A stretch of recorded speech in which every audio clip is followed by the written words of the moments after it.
मनोरंजन व प्रबोधन व्याख्यानमालेच्या या अंतिम सत्राला आपल्याला एक अत्यंत विदुषी बहुआयामी आणि अष्टपैलू अशा वक्त्या लाभलेल्या आहेत. त्या म्हणजे सौ अमृता देशपांडे मॅडम. मॅडमांचा शैक्षणिक आलेख आपण पाहिला तर खरं म्हणजे थक्क व्हायला होतं. कारण विज्ञान, व्यवस्थापन आणि मानसशास्त्र अशा विविध शाखांमध्ये त्यांनी आपल्या ज्ञानाचा ठसा उमटवलेला आहे. त्यांनी BSc बायोटेक्नॉलॉजी केल्यानंतर व्यवस्थापन क्षेत्राकडे पाऊल टाकत MBA बायोफार्मा आणि MBA मार्केटिंग त्यांनी पूर्ण केले. पण त्यांची ज्ञानाची भूक इथेच थांबली नाही, कारण मानवी शरीर आणि मन याचा एक समतोल साधण्यासाठी त्यांनी MSc dietetics and food service management ही पदवी घेतली. त्यानंतर मानवी मनाचा ठाव घेण्यासाठी त्यांनी diploma in physiotherapy and behaviour specialist आणि MB फिजिओलॉजीचे उच्च शिक्षण त्यांनी पूर्ण केले. खरं म्हणजे एकाच व्यक्तीमध्ये आहारशास्त्र, मानसशास्त्र, व्यवस्थापन या तिन्हींचा सुरेख संगम या ठिकाणी मॅडमांच्या दृष्टीने आपल्याला पाहायला मिळतो. रसिको, अमृता मॅडम हे मराठी साहित्य विश्वातील एक अत्यंत आदराने नाव घेणारं अशा त्या आहेत. कारण प्रसिद्ध लेखक अच्युत गोडबोले यांच्यासोबत त्यांनी सहलेखन करून मराठी वाचकांना एक वैचारिकदृष्ट्या समृद्ध केलेले आहेत. त्यांनी सजीव, शरीर, अन्न, वैद्यकायन, षड्रिपू, नैराश्य, भन्नाट शोध आणि भन्नाट वैद्यक ही अत्यंत लोकप्रिय पुस्तके अमृता मॅडम आणि अच्युत गोडबोले यांच्या लेखणीतून त्या साकारलेल्या आहेत. केवळ सहलेखनच नाही तर जागतिक स्तरावर गाजलेल्या rework the motorcycle diaries, thinking fast and slow, do it today अशा अनेक जागतिक पुस्तकांचा त्यांनी मराठीत आपल्या ओघवत्या भाषेमध्ये अनुवाद त्यांनी केलेला आहे. तसेच स्वतःचे किचन क्वीन व्हा हे पुस्तक त्यांनी स्वतः प्रकाशित केले असून डोपामाइन डिटॉक्स हे पुस्तक लवकरच आपल्याला भेटीमध्ये येणार आहे.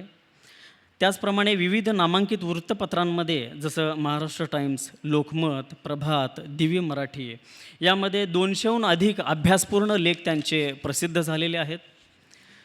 त्याचप्रमाणे या मॅडमांच्या कार्याची दखल घेत विविध प्रतिष्ठित पुरस्कारांनीसुद्धा त्यांना सन्मानित केलं गेलेलं आहे.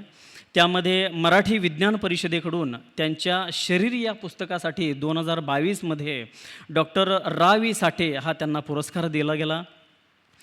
2023मध्ये त्यांना साहित्यासाठीची शरद पवार इन्स्पायर फेलोशिप ही मिळाली, ज्या अंतर्गत त्यांनी आहारशास्त्र या विषयावर अत्यंत महत्त्वपूर्ण अशा पद्धतीने लेखन त्यांनी केलेले आहे. 2023मध्ये साताऱ्यात पार पडलेल्या बालकुमार साहित्य संमेलनाचे सुद्धा त्यांनी अध्यक्षपद भूषवलेलं आहे. 2024मध्ये रोटरी क्लब ऑफ पुणे यांच्यातर्फे त्यांना नारी शक्ती हा पुरस्कारसुद्धा देऊन त्यांना गौरव करण्यात आलेला आहे. त्याचप्रमाणे आकाशवाणी पुणे, विद्यावाणी आणि हिंदवी रेडिओवरून विज्ञान आणि साहित्याचा प्रसार करणाऱ्या अमृता मॅडम या समाजात मानसिक आरोग्याविषयी अत्यंत मोठे कार्य करत असतात.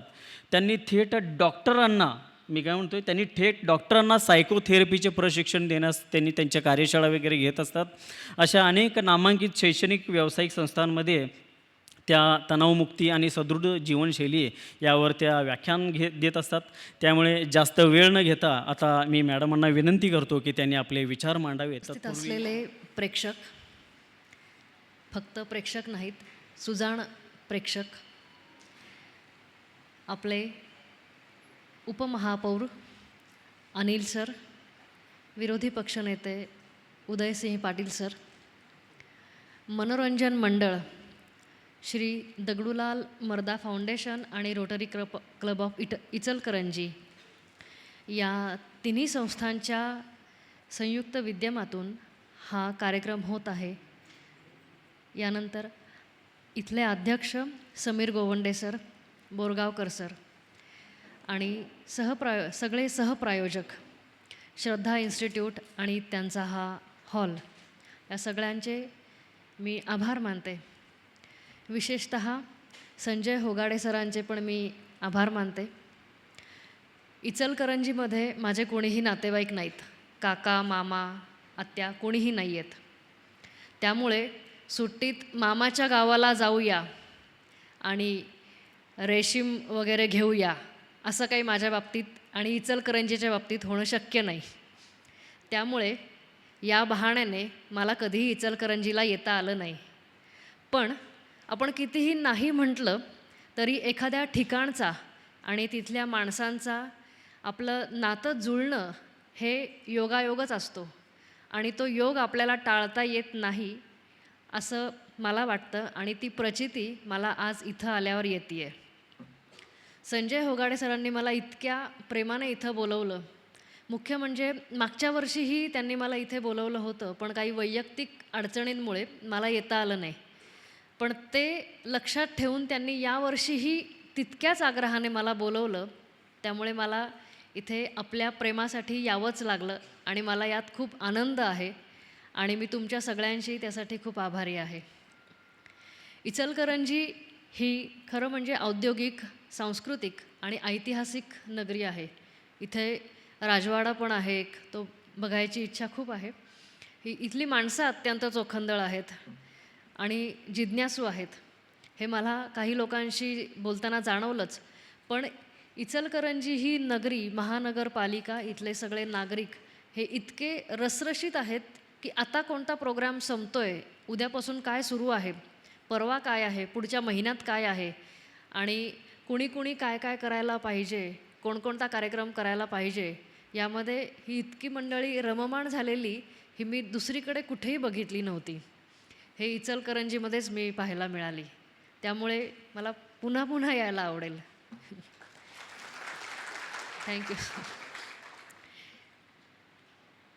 इथे इचलकरंजीला महाराष्ट्राचं मँचेस्टर म्हणतात ते काही खोटं नाही आहे. मी आत्ता गावात फेरफटका मारून आले तेव्हा मला हे खरंच कळलं. भरपूर साड्या, भरपूर कापड, अनेक ब्रँड्सचे मूळ कपडा इथे तयार होतो हे पण मी प्रत्यक्ष स्वतः बघितलं. पण त्याचबरोबर माझ्या काही मित्रमैत्रिणींनी तिकडून, आता मी पहिल्यांदा येते आहे त्यामुळे मुलीला सासरी पाठवताना जसं सांगतात की सासरी काय कर आणि काय नको करू, तसं मला सांगितलं होतं की तिकडचे किस्मत पोहे खाऊन ये, तिकडचे उलटा वडापाव खाऊन ये, अजून दत्तची भेळ खाऊन ये. पण मी म्हणलं की तिथे आता मी आहाराबद्दल बोलायला चालली आहे आणि हे सगळं खाताना जर मला कोणी बघितलं तर तर अर्थाचा अनर्थ व्हायला नको. त्यामुळे मी जरा ती इच्छा बाजूला ठेवली आणि इथे येऊन उपस्थित झाले. तर मला दिलेला विषय हा रोजचा आहार आणि रोजचं मानसशास्त्र हा आहे. दोन्ही विषय खरं म्हणजे आपल्या रोजच्या जगण्यातलेच आहेत, कारण आहाराशिवाय आपण राहू शकत नाही आणि विचार केल्याशिवाय माणूस जगू शकत नाही. रोज 70-80 हजार लहान मोठे विचार येत असतात आपल्या मनात. तर या विचारांचं काय करायचं आणि रोज काय खायचं हा प्रश्न अनुत्तरित आहे आणि तो कायमच अनुत्तरित राहणार आहे.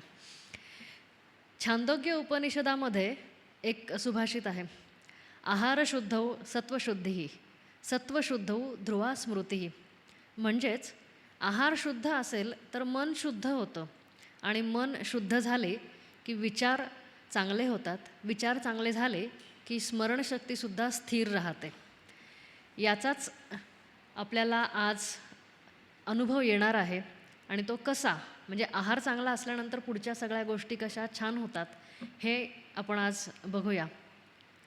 तर आपण रोजच अन्न खातो, तर प्रश्न हा आहे की अन्नाद्वारे आपण आपल्या शरीराचं पोषण करतोय की आपण नवनवीन आजार आणि विकार त्यातून घेऊन येतोय, हा एक प्रश्न आहे. दुसरी गोष्ट म्हणजे आपण विचार तर करतच असतो, तर आपले विचार हे आपल्या चांगल्यासाठी, म्हणजे आपल्या मेंटल वेलबिईंगसाठी हे चांगलं काम करतायत की आपल्याला मानसिकदृष्ट्या आजारी पाडतायत हे बघणं पण फार महत्त्वाचं आहे.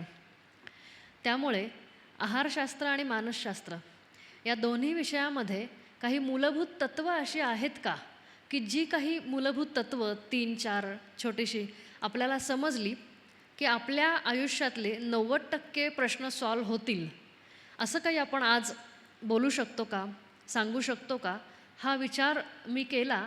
आणि त्यानंतर ज्या मला काही गोष्टी सुचल्या की अगदी या दोन्ही शास्त्रामध्ये अग्रक्रमाने सांगता येतील अशी प्रिन्सिपल्स, अशी तत्त्व आपल्याला सांगितली तर फार छान होईल.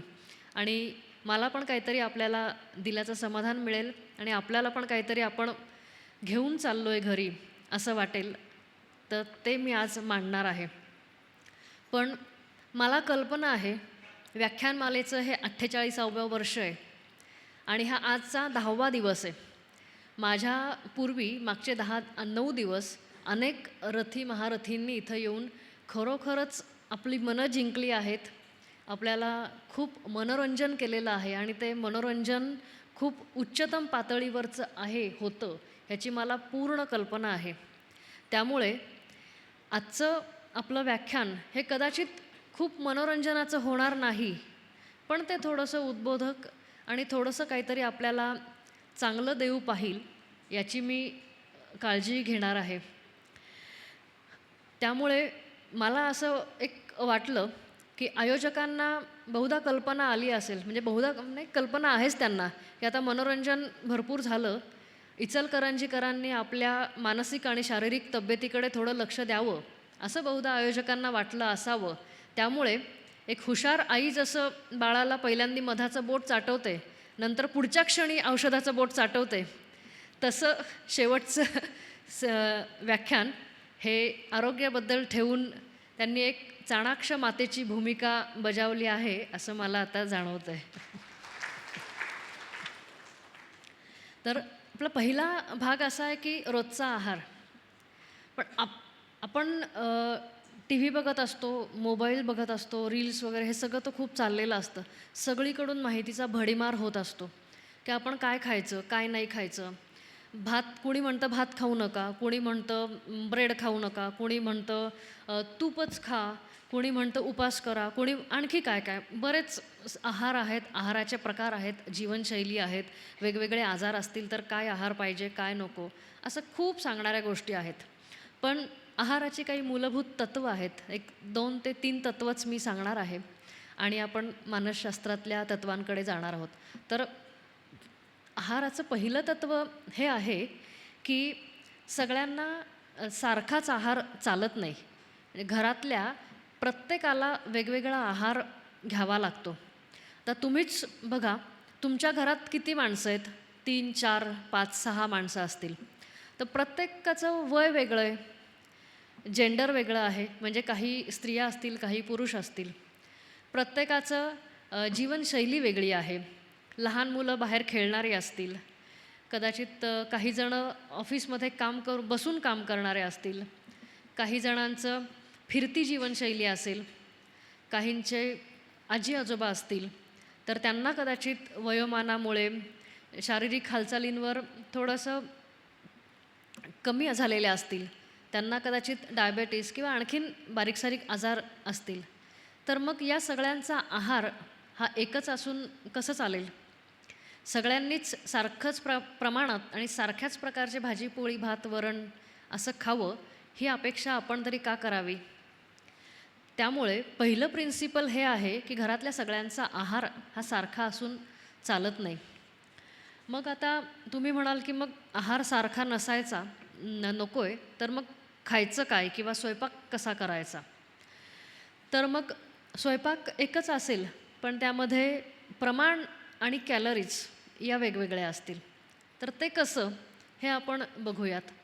की घरात वृद्ध व्यक्ती असतात, आजी आजोबा असतात, त्यांचं मुळातच बेसल मेटाबॉलिक रेट हा कमी झालेला असतो. आता बेसल मेटाबॉलिक रेट म्हणजे काय?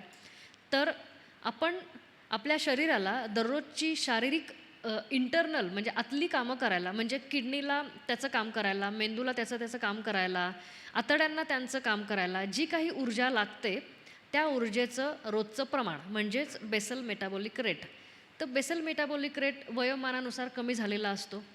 त्यामुळे मुळातच जसं जसं वय वाढतं तसतसं हा ऊर्जेचं प्रमाण कमी होत जातं. त्यामुळे जसं आपलं वय वाढतं तसं आहारातल्या कॅलरीज आपल्याला कमी लागतात. त्यामुळे आपण म्हणतो की जसं वय वाढतं तसं आहार कमी होतो आहे. तर हे अगदी योग्य आहे. त्यानंतर जर डायबेटीस किंवा आणखीन काही असेल तर अशा व्यक्तींना आहारामध्ये फायबरचं प्रमाण म्हणजे चोथ्याचं प्रमाण हे खूप जास्त असणं गरजेचं आहे. आणि गहू, तांदूळ असे पिष्टमय पदार्थ, बटाटा हे कमी खाणं गरजेचं आहे. त्याचप्रमाणे जे लोक एका ठिकाणी बसून काम करतात, वर्क फ्रॉम होम करतात, त्यांनीसुद्धा गव्हाचं आणि पिष्टमय पदार्थांचं प्रमाण कमी ठेवणं गरजेचं आहे. आणि त्याचबरोबर इतर न्यूट्रिएंट्स म्हणजे जीवनसत्व, पालेभाज्या, फळं, फायबर्स हे सगळं जास्त खाणं गरजेचं आहे. लहान मुलं असतात, त्यांचं वाढीचं वय असतं, त्यांना व्यायाम भरपूर होतो त्यांचा, शिवाय ते शिकत असतात, त्यामुळे त्यांच्या मेंदूची पण वाढ होत असते.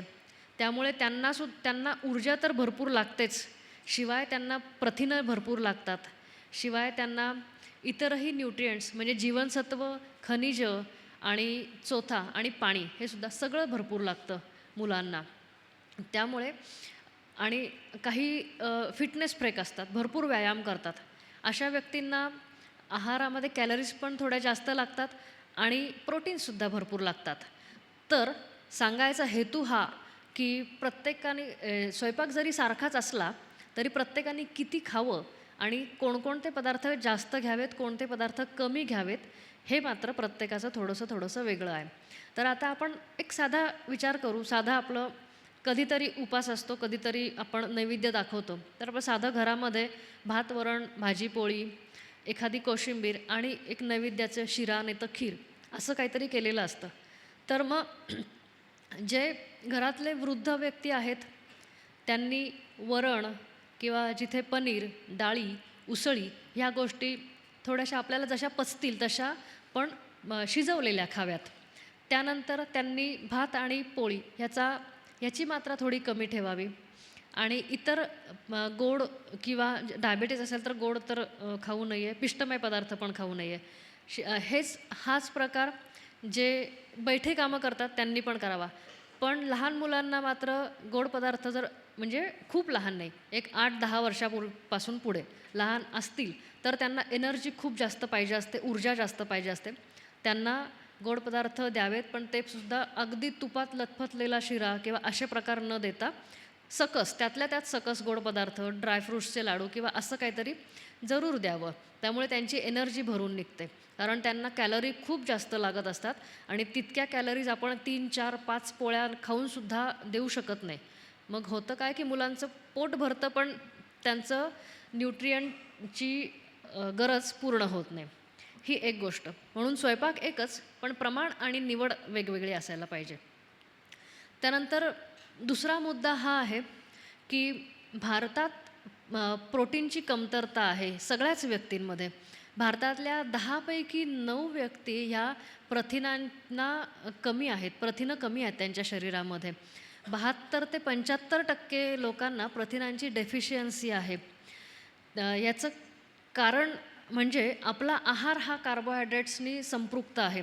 आपण आपलं ताट जर बघितलं तर त्याच्यामध्ये आपण 2-2.5 पोळ्या, वाटीभर भाजी, तेवढाच भात आणि वाटीभर वरण एवढं खातो. पण त्याच्यामध्ये जर तुम्ही कार्बोहायड्रेटचं प्रमाण बघितलं तर डाळीमध्ये सुद्धा 70 ते 72-75% हे कार्बोहायड्रेट्सच असतात. त्यामुळे आपण डाळी ह्या प्रोटीनचा सोर्स असं म्हणू शकत नाही, हे इथे मला नमूद करावंसं वाटतं. त्यामुळे 80% भाग हा आपला कार्बोहायड्रेट्सचा असतो. तर हा भाग आपल्याला थोडासा कमी करायला पाहिजे. आणि याचं कारण प्रथिनांची कमतरता आहे आपल्या शरीरात.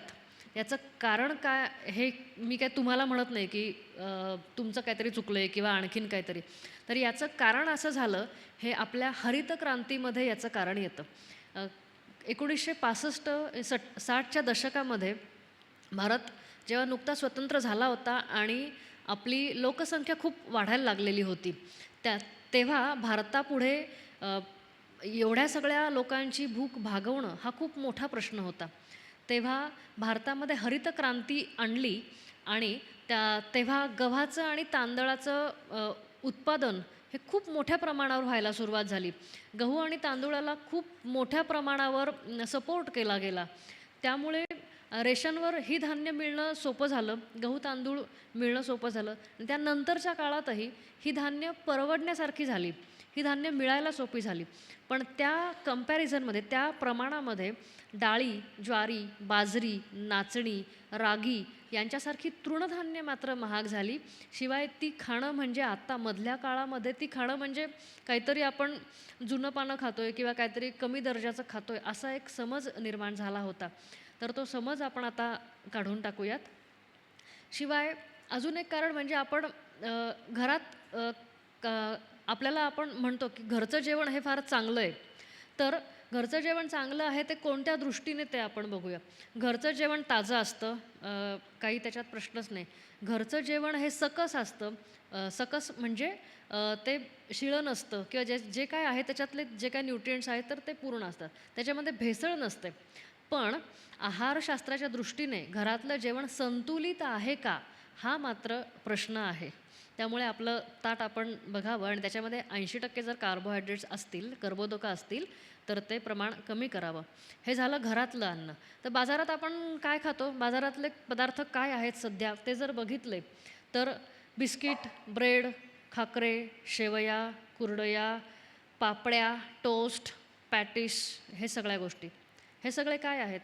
हे सगळे एक जात कार्बोहायड्रेट्सच आहेत. तर ते सुद्धा तितकंसं खाणं चांगलं नाही आहे. मग आणखीन पुढची गोष्ट, आपण हॉटेलमध्ये जातो. ते आपल्याला खूप भारी वाटतं. आपण कधीतरी हॉटेलमध्ये जातो. हॉटेलमध्ये काय खातो आपण? तर पावभाजी, पिझ्झा, पाणीपुरी, वडापाव, पोहे, कधीतरी इडली, डोसा, नान, पराठा, पास्ता आणि नूडल्स. हे सुद्धा पदार्थ पुन्हा कार्बोहायड्रेट्सच आहेत. मित्रांनो, लक्षात घ्या की मी काही कार्बोहायड्रेट्सच्या विरोधात नाही आहे.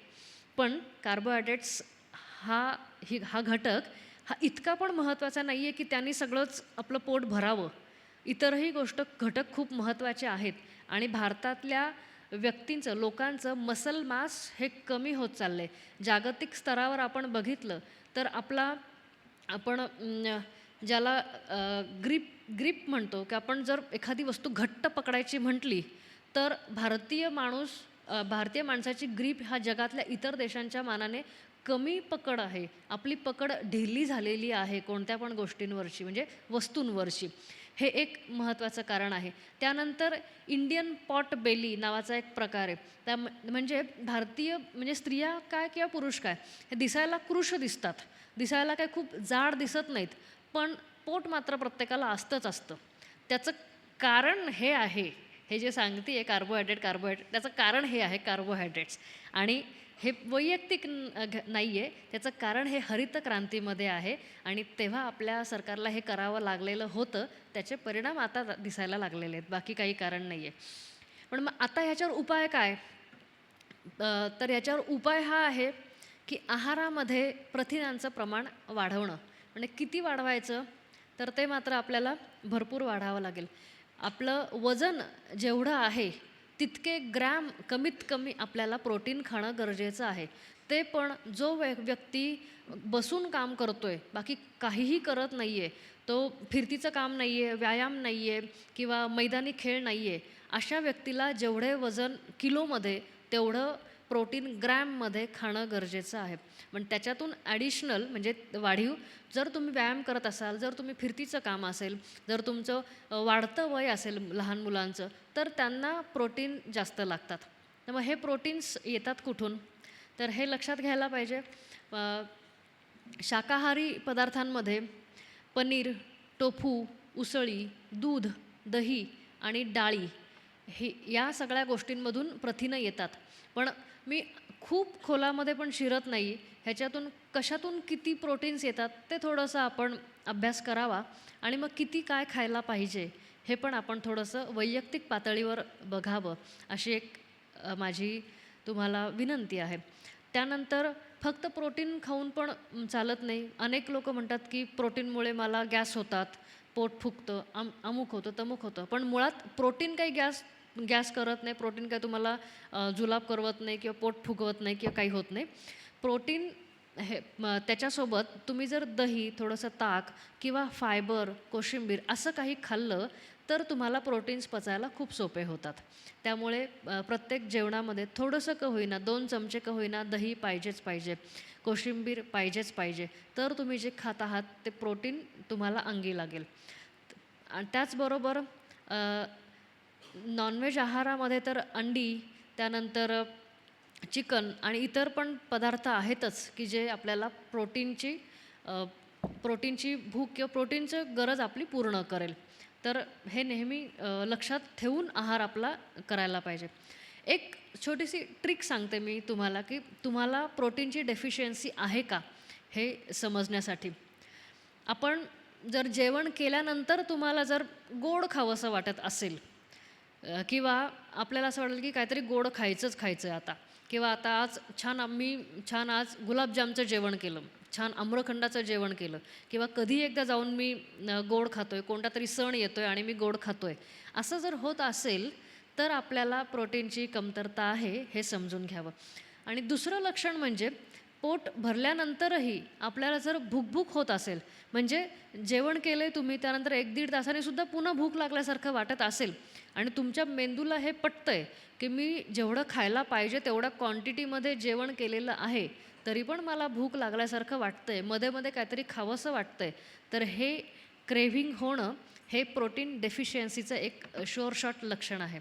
तर हे थोडंसं लक्षात ठेवणं गरजेचं आहे. तर हे झालं प्रोटीनबद्दल. आणि तिसरा एक महत्त्वाचा मुद्दा मी आहाराबद्दल सांगणार आहे. तर तो म्हणजे भारतीय स्त्रिया आणि लोहाची कमतरता. तर 50% भारतीय स्त्रियांमध्ये 100% लोहाची कमतरता आहेच आहे. याचं कारण आपली जेवण करायची पद्धत म्हणतो, ती एक थोडीशी आहे. म्हणजे मला भारतीय संस्कृतीबद्दल नितांत आदर आहे. भारतीय पाककला, अन्नशास्त्र, त्यानंतर आहार आणि ह्या सगळ्या गोष्टींबद्दल मला कुतूहल आहे, प्रचंड आदर आहे. मी स्वतः खूप छान स्वयंपाक करते आणि खाऊ शकते, खिलवू शकते. खूप मी खादाड म्हणलं तरी चालेल अशा गटातली आहे. पण तरी काही गोष्टी नमूद करते, की आपल्याकडे प्रकार असा आहे, की आधी घरातले पुरुष जेवतात, मुलं जेवतात आणि नंतर बायका जेवायला बसतात. त्यामुळे होतं काय, की जे काही उरलेलं असेल, म्हणजे मग भाजी थोडी उरली आहे, मग ती किती पोळ्या, 2 पोळ्या, 3 पोळ्या, तेवढ्या पोळ्यांबरोबर तेवढी भाजी पुरवून घ्यावी, किंवा मग नसेलच भाजी, तर मग चटणीसोबत पोळी खा, तेलासोबत पोळी खा, तूप साखरबरोबर पोळी खा, असे प्रकार बायकांच्यासोबत होतात. त्यामुळे बायकांच्या शरीरामध्ये मायक्रोन्यूट्रियंट्स हे जात नाहीत. प्रोटीन्सचं डेफिशियन्सी आहेतच, प्लस मायक्रोन्यूट्रियंट्स म्हणजे लोह आणि इतर गोष्टींची कमतरता त्यामुळे आहे. त्यामुळे आणि म्हणून 50% बायकांच्या शरीरात लोहाची कमतरता आहे. आणि त्यातून भरीसभर म्हणजे पाळी सुरू होण्यापासून ते पाळी थांबेपर्यंतचा मेनोपॉजचे जे काही वर्ष असतात, 30, 35, 40 वर्ष त्या बाईच्या पूर्ण आयुष्यामध्ये, तेव्हा तिला रक्तस्राव होत असतो दर महिन्याला. ते 3.5-4 ml पासून 15-20 ml पर्यंत रक्तस्राव होत असतो. त्यातूनसुद्धा लोह जातच जातं. आणि एक दुष्टचक्र असं आहे इथे, की जेवढी लोहाची कमतरता जास्त, तेवढं मानसिक पाळीमध्ये रक्तस्राव जास्त. हे खूणगाठ कृपया बांधून घ्या. तुम्हाला जर असं वाटत असेल की मला ब्लिडिंग जास्त होतं आहे, तर नक्की लोह कमी आहे, तर ते वाढवणं गरजेचं आहे. ह्याचं कारण पण मी सांगते, की लोह कमी असेल तर लोह हे मुख्य काम काय करतं, की शरीरात आपण जो ऑक्सिजन घेतो श्वासावाटे, तो ऑक्सिजन प्रत्येक पेशीपर्यंत पोचवण्याचं काम हे लोह करत असतं. आणि प्रत्येक पेशीमध्ये मसल पेशी, स्नायूंचे पेशी पण आले. या स्नायूपर्यंत जर ऑक्सिजन जात नसेल तर हे स्नायू हळूहळू कमकुवत होतात. आणि मग जेव्हा रक्तस्राव बंद व्हायचा असतो 3ऱ्या दिवशी, 4थ्या दिवशी, तेव्हा ते स्नायू आकुंचन पावतात पुन्हा एकदा.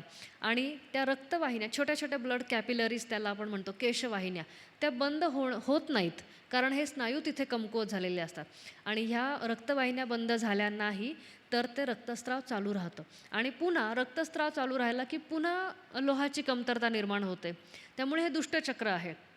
तर हे दुष्टचक्र जर भेदायचं असेल तर आपल्याला आहारामध्ये आयर्न म्हणजे लोह घेणं गरजेचं आहे. आणि दुसरी एक आपली सवय ती म्हणजे जेवणाच्या आगेमागे किंवा नाश्त्याच्या आगेमागे चहा किंवा कॉफी घेणं. चहा किंवा कॉफी यातलं टॅनिन आणि हे सगळे घटक चहा कॉफीतले हे तुम्हाला आहारातले कोणतेही न्यूट्रियंट्स शोषू देत नाहीत. ही एक गोष्ट आहे. त्यामुळे चहा कॉफी पिण्याबद्दल माझा काही विरोध नाही आहे. तुम्हाला आवडत असेल तर प्या, पण तेवढ्या प्रमाणात प्या. 1 कप 2 कप पुरे. पण ते सुद्धा त्याच्यासोबत काही खाऊ नका. मग आपण ब्रेड खातो, बिस्किट खातो, टोस्ट खातो, आणखीन काय काय खातो. हे सगळं टाळायला पाहिजे. आणि दुसरी गोष्ट म्हणजे चहा कॉफी नुसतं प्या. त्याच्या आगेमागे 1.5-2 तास काही खाऊ पिऊ नका. म्हणजे ते चहा कॉफीनी पण तुम्हाला काहीतरी खाल्ल्या-पिल्ल्यासारखं वाटेल आणि जे काय तुम्ही आधी किंवा नंतर जेवण करणार असाल ते सुद्धा सगळे न्यूट्रिएंट्स तुमच्या अंगी लागतील. हे झाली एक गोष्ट. पुन्हा आता आयर्न म्हणजे लोहावरती येऊया. तर लोह कशातून वाढतं? म्हणजे फक्त स्त्रियाच नाही, पण पुरुषांनी सुद्धा लोह वाढवणं गरजेचं आहे. हिमोग्लोबिन चांगलं असणं गरजेचं आहे. तर पालेभाज्या सगळ्या, पालक, मेथी, लाल माठ, ज्या ज्या गोष्टींमध्ये रंग आहे त्या त्या गोष्टींमध्ये कोणते ना कोणत्या प्रकारचे मायक्रोन्यूट्रियंट्स म्हणजेच क्षार आणि हे सगळं आहे असं समजून चला. त्यानंतर खजूर, गूळ शेंगदाणे, काळे मनुके, डाळिंब आणि विशेषतः नाचणी किंवा रागी यामध्ये लोहाचं प्रमाण भरपूर जास्त असतं. अजून एक गोष्ट म्हणजे स्वयंपाक करताना आपण हल्ली नॉनस्टिक तवे, नॉनस्टिक कढया हे सगळं वापरतो. पण कधी काळी ठीक आहे, थोडंसं जर गरजच असेल एखादा पदार्थ नाहीच चिकटू द्यायचा तव्याला, तर कधीतरी ठीक आहे. पण इतर वेळेस आवर्जून लोखंडी तवे किंवा लोखंडी कढया वापरणं गरजेचं आहे. हे पुन्हा एकदा मागे गेल्यासारखं वाटेल, पण हेच खरं आहे. तुम्ही तांब्या पितळीचे भांडी पाणी साठवण्यासाठी वापरा, ते खरोखर जंतुघ्न आहेत. लोखंडी भांडी स्वयंपाकासाठी वापरा, त्यातून थोडं का होईना लोह आपल्या अन्नामध्ये उतरतं आणि त्यातून ते जेवणामध्ये येतं. आणि जेव्हा तुम्ही विशेष करून जर लोहाची तुम्हाला गोळी घ्यावी लागली किंवा इतरही प्रकारे आपण लोह घेतो आहे हे जर आवर्जून घेतलं, तर त्यासोबत अजून एक गोष्ट आवर्जून करा. ते म्हणजे जेव्हा कोणताही लोहाचा पदार्थ तुम्ही खाल तेव्हा त्याच्यासोबत लिंबाचा रस किंवा आवळा किंवा संत्री हे खायला पाहिजे. याचं कारण असं आहे की लोह तुम्ही नुसतं खाऊन पण चालत नाही, तर ते लोहाचं शोषण होणं गरजेचं आहे. शोषण हे कशामुळे होतं? तर लिंबाच्या रसामुळे म्हणजे व्हिटॅमिन सीमुळे लोहाचं शोषण होतं. त्यामुळे कायम कॉम्बिनेशन करायचं. बीटरूटची कोशिंबीर लिंबू पिळून किंवा दह्यामध्ये किंवा तुम्ही खजूर खाल्ला, एक थोड्या वेळानंतर लिंबू सरबत थोडंसं घ्या किंवा तुम्ही आणखीन काळे मनुके घेतले, त्याच्यासोबत आणखीन काहीतरी आवळा कँडी खा. असं काहीतरी कॉम्बिनेशन केलं तर ते लोहाचं शोषण आपल्या शरीरात खूप चांगलं होतं. आता चौथा आहाराबद्दलचा मुद्दा हा आहे की दुर्दैवाने, तर ही वाईट बातमी आपल्याला माहिती आहे की नाही मला माहीत नाही, पण दुर्दैवानं भारताला डायबेटीस कॅपिटल ऑफ वर्ल्ड असं म्हटलं जातं आहे सध्या. मेजॉरिटी म्हणजे खूप लोक डायबेटीसग्रस्त होत आहेत. 10 कोटीहून अधिक भारतीय आज डायबेटीसनी ग्रस्त आहेत आणि 13 कोटी लोक प्री डायबेटिक आहेत. हे प्रमाण खूप जास्त आहे. ह्याचे कारणं आत्ताच आपण सगळे बघितले. ते म्हणजे कार्बोहायड्रेट्सचा अतिरेक आहार, त्यानंतर व्यायामाचा अभाव आणि शिवाय व्हिसेरल फॅट म्हणजे पोटावरची चरबी, त्यानंतर ताणतणाव आणि अपुरी झोप आणि प्रक्रिया केलेलं अन्न. आपण अन्नावर जेवढी जास्त प्रक्रिया करू तेवढं तिचं पोषण मूल्य कमी होत जातं. त्यामुळे भारतीय माणूस दिसायला बारीक दिसतो, पण त्यांच्या पोटाभोवती जी चरबी असते म्हणजे सगळ्याच बायका म्हणा पुरुष म्हणा, बायकांना दंडावर चरबी असते, इतर ठिकाणी चरबी असते. त्यामुळे इन्शुलिनचा रेजिस्टन्स वाढतो आणि डायबेटीस होण्याचं प्रमाण वाढतं. आणि आणखी एक वाईट गोष्ट म्हणजे भारताचं जेव्हा अनेक सर्वे झाले तेव्हा अनेक सर्वेक्षणामधून एक गोष्ट लक्षात आली की फक्त 1% लोक नियमित व्यायाम करतात. तर हे प्रमाण वाढायला पाहिजे. आणि त्यातून आपण आता अनेक वेगवेगळ्या फेजेसमधून जातो आहे. कोरोना झाला किंवा अनेक आर्थिक मंदी होते, त्यानंतर आपली इतर अनेक राष्ट्रांसोबत स्पर्धा चालू असते. त्यातून आपल्याला मानसिक ताण हे खूप जास्त प्रमाणात आहे भारतीय लोकांवरती. शिवाय आपली झोप अपुरी असते. आता कालच मी एक व्हिडिओ बघत होते, तेव्हा ती मुलगी सांगत होती, की अमेरिकेत लोकं 8:30-9 नंतर जागत नाहीत, ते झोपतात, सर्वसामान्य कुटुंबातले लोकं. तर आपण 8:30-9ला कुठे झोपतो? आपल्याकडे खूप जागरणाची पण सवय आहे. त्यामुळे आणि दुसरी एक महत्त्वाची गोष्ट ती म्हणजे रुटीन चेकअप आपण फारसं काही करून घेत नाही. आपल्याला ती फार हाय-फाय किंवा श्रीमंत लोकांचे फॅडं असे वाटतं. तर तसं न करता एक रुटीन चेकअप आपण करायला पाहिजे. तर आपल्या काही गोष्टी या नियंत्रणामध्ये येतील. तर आता डायबेटिसचा आणि स्ट्रेसचा काय संबंध आहे? हे जर आपण विचार केला तर स्ट्रेस वाढला की शरीरात कॉर्टिसॉल नावाचं हॉर्मोन तयार होतं. तर आणि हे कॉर्टिसॉल नावाचं हॉर्मोन हे आपल्याला फाईट किंवा फ्लाईट या मोडवर न्यायला नेतंच म्हणजे. म्हणजे तुम्ही एकतर तिथून पळून जा त्या प्रसंगामधून किंवा त्या प्रसंगाशी लढा. म्हणजे तरी म्हणजे दोन्ही गोष्टींमध्ये काय होतं, की तुम्हाला बाकीच्या सगळ्या गोष्टी बंद कराव्या लागतात. म्हणजे तुमचं डायजेशन बंद करावं लागतं. तुमचे इतर जे काही शरीरातले अंतर्गत चालू असतात गोष्टी, त्या सगळे प्रक्रिया बंद करून फक्त लढणं किंवा पळून जाणं ह्या गोष्टींसाठी शरीर तयार होतं आणि त्यामुळे बाकी सगळ्या गोष्टी थांबतात. त्यामुळे पटकन रक्तामध्ये साखर टाकली जाते लढण्यासाठी आणि ती साखर खरं म्हणजे वापरलीच जात नाही. कारण हा मानसिक ताण असतो. खरं शत्रू तुमच्यासमोर कोणी आलेलाच नसतो.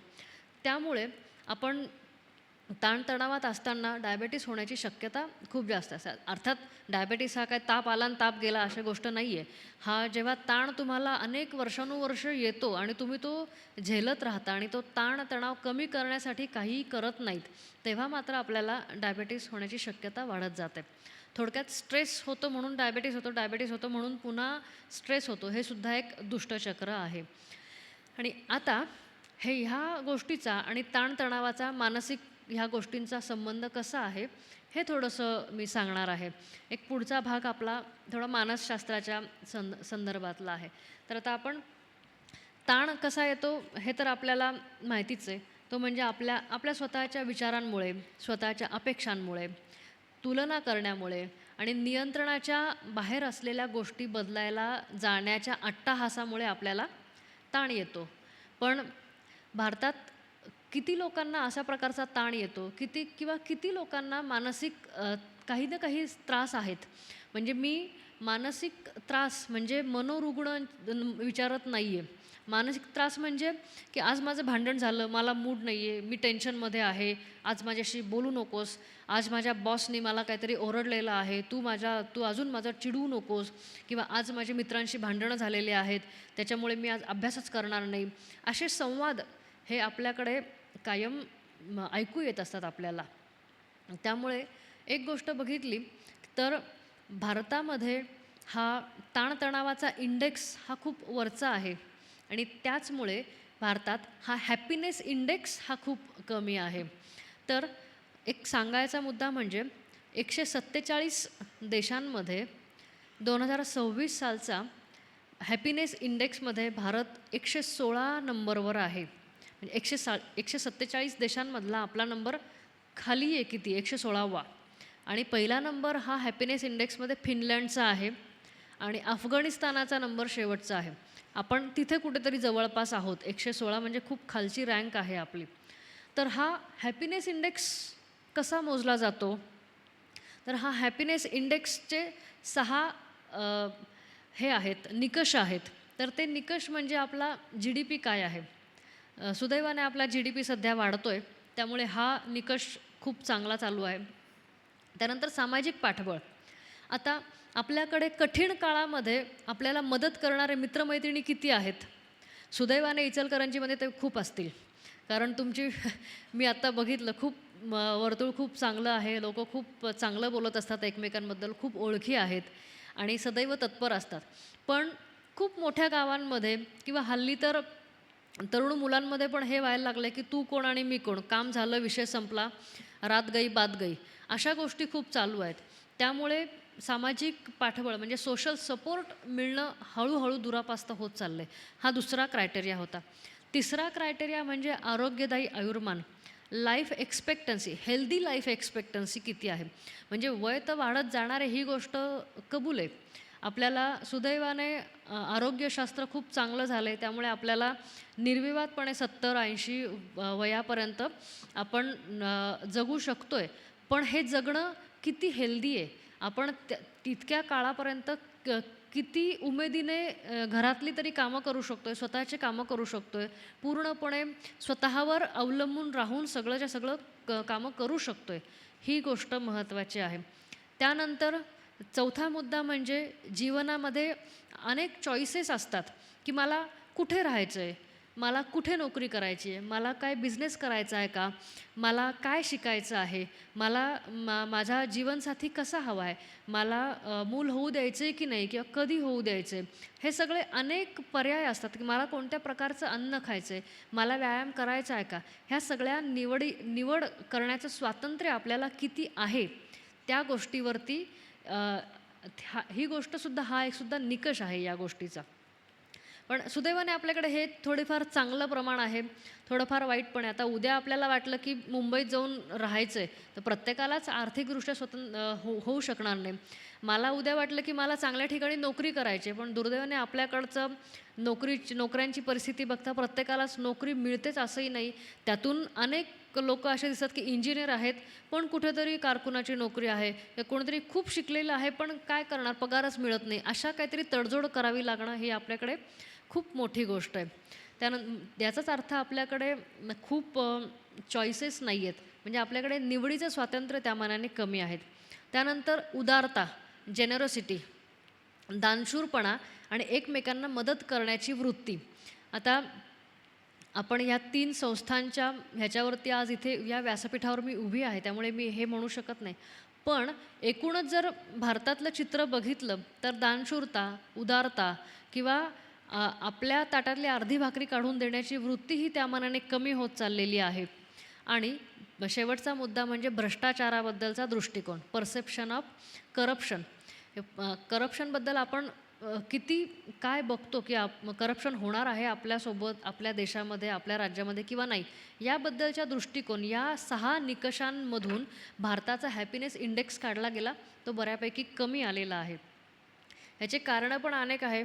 ती म्हणजे भरपूर ताण आहे आपल्याकडे, खूप स्पर्धा आहे, त्यानंतर लोकसंख्या प्रचंड आहे आपली, त्यानंतर आर्थिक असमानता आहे, आर्थिक विषमता खूप आहे, त्यानंतर एकटेपणा आपल्याकडे वाढायला लागलेला आहे, त्यानंतर सोशल मीडिया आणि सोशल मीडियावरचं आभासी जग ही सुद्धा खूप मोठी आता समस्या बनू पाहते. आणि आणखीन महत्त्वाचा मुद्दा म्हणजे मानसिक आरोग्याचा अभाव आणि मानसिक आरोग्याबद्दल जागरूकता नसणं, ही सुद्धा गोष्ट फार महत्त्वाची आहे. त्यामुळे आपल्याकडच्या मानसिक आरोग्य आणि हॅपीनेस इंडेक्स कमी आलेला आहे. पण याचबरोबर आपल्याकडच्या जमेच्या बाजू कोणत्या आहेत, तर जमेची बाजू ही आहे की आपल्याकडची कुटुंब व्यवस्था अजूनही टिकून आहे. आपण अजूनही आई वडील, आजी आजोबा, मुलं एकत्र राहतो आहे बऱ्याच प्रमाणात. पुष्कळ वेळा आपण गावाला आपल्या काकाकडे, मामाकडे, आजीकडे जातो, राहतो. नातेवाईक अजून टिकून आहेत, ही खूप मोठी गोष्ट आहे. आपलं सामाजिक पाठबळ त्या मानाने छोट्या गावांमध्ये का होईना, अगदी पुणे मुंबईसारख्या मोठ्या ठिकाणी कुणी कुणाला ओळख देत नाही असं म्हटलं तरी काही प्रमाणात तरी ते जिवंत आहेच. आणि आपली मदत करण्याची वृत्तीसुद्धा अजून काही प्रमाणात टिकून आहे. त्यामुळे आपल्याला होप्स तर नक्कीच आहेत, पण आपण काम करणं पण गरजेचं आहे. मग आता हे काम कसं करायचं आहे, तर आता मानसिक आरोग्याचा अभाव आणि ह्या सगळ्या गोष्टी, बऱ्याचशा गोष्टी आपण बघितल्या हॅपीनेस इंडेक्समध्ये, तर या सायकोलॉजीशी म्हणजे मानसिक आरोग्याशी निगडीत आहेत. तर मानसिक आरोग्य कसं जपायचं किंवा कसं वाढवायचं, तर आपल्याला मानसिक आजार नाहीत म्हणजे आपण मानसिकदृष्ट्या हेल्दी आहोत का, आरोग्यवान आहोत का, तर तसं नाही आहे. आपल्याला मानसिक आजार नाहीत तर हे कारण नसून आपण कसा विचार करतो हे यामागचे अनेक गोष्टी लक्षात ठेवायला पाहिजे. तर तर ह्या 5-6 गोष्टींबद्दल मी सांगणार आहे आणि त्यानंतर आपण थांबणार आहोत. तर या 5-6 गोष्टी म्हणजे आपण विचार कसा करतो ह्या बेसिक गोष्टी आहेत, की कितीही मिळालं तरी समाधान न वाटणं. म्हणजे मला इतका पगार मिळाला नाही, अजून थोडा मिळाला असता तर बरं झालं असतं. मला हे घर मिळालं, नाही मला अजून 2 खोल्या जास्त असल्या असतं तर बरं झालं असतं, किंवा मला या कॉलेजमध्ये ॲडमिशन मिळाली, नाही आणखीन त्या कॉलेजमध्ये ॲडमिशन मिळालं असतं तर अजून छान झालं असतं. हा प्रकार करणं, कितीही मिळालं तरी समाधान नसणं, तर ही गोष्ट असमाधानी वृत्ती ही आतल्या आत आपल्याला पोखरायला लागते. तर हे आपण म्हणतो की मी असं नाही वागत, पण खरं म्हणजे आपण प्रत्येकजण कधी ना कधी थोड्याफार प्रमाणात का होईना असं विचार करतच असतो. पण मग यावर उपाय काय आहे? तर यावर उपाय असा आहे की तुझ्याकडे काय नाही ते ठीक आहे, ते कबूल आहे, तुझ्याकडे नाही आहे. मिळालं असतं तर चांगलीच गोष्ट आहे. पण तुझ्याकडे आज काय आहे ते पहा ना. घर तर आहे तुझ्याकडे आज. तुझ्याकडे आज तुझे छान आई-वडील तर आहेत. तुझ्याकडे आज तुझी चांगली बायको आहे, चांगला मुलगा आहे. तू चांगल्या ठिकाणी राहतोयस. तुला आज 2 वेळच्या अन्नाची ददात नाही आहे. तुला आज काय वाटेल ते तू शिकू शकतोय. नाही ॲडमिशन मिळालं तर किमान लायब्ररीत जाऊन वाचू शकतोय, ज्ञानार्जन करू शकतोय. या जमेच्या बाजू आहेत. काहीच नाही तर आपण एक चांगलं पोल्युशन फ्री म्हणजे प्रदूषणमुक्त गावामध्ये राहतोय. आपल्याला प्यायला चांगलं पाणी मिळतंय. ह्या गोष्टींसाठी आपण ग्रॅटिट्यूड म्हणजे कृतज्ञता व्यक्त करायला पाहिजे आणि कृतज्ञ राहायला पाहिजे. कुणी आपल्यासाठी थोडं का होईना चांगलं काम केलं तर धन्यवाद द्यायला पाहिजेत. अगदीच मी खूप कमनशिबी आहे, मला अजून काहीतरी पाहिजे असं म्हणण्यापेक्षा सतत मला थँक्यू म्हणायची संधी मिळावी आणि प्रत्येक संधी मी घ्यावी असा विचार केला तर हे जग किती सुंदर आहे हे कळेल. कारण आपल्याकडे किती आहे त्यापेक्षा तुमच्यापेक्षा खाली असणारे लोक असंख्य आणि खूप आहेत, हे कायम लक्षात ठेवायला पाहिजे. ही एक गोष्ट झाली. दुसरा म्हणजे भूतकाळाचा विचार करून आत्मक्लेश करणं. म्हणजे मी तेव्हा तसं केलं असतं तर आज मी असा असलो असतो. तेव्हा मी ते शिकलो असतो तर मला आज असं काहीतरी झालं असतं. किंवा तेव्हा मला तिकडे सासरी दिलं असतं तर आज मी या घरात नसते. अशा अनेक अनेक गोष्टी अनेक गोष्टी. ही बायको मला मिळाली नसती तर मला दुसरी पण चालून आली होती. अरे पण ठीक आहे ना, आहे ते तर विचार कर ना. जर तरच्या गोष्टी करून आत्मक्लेश करणे ही एक वाईट मानसिक सवय आहे.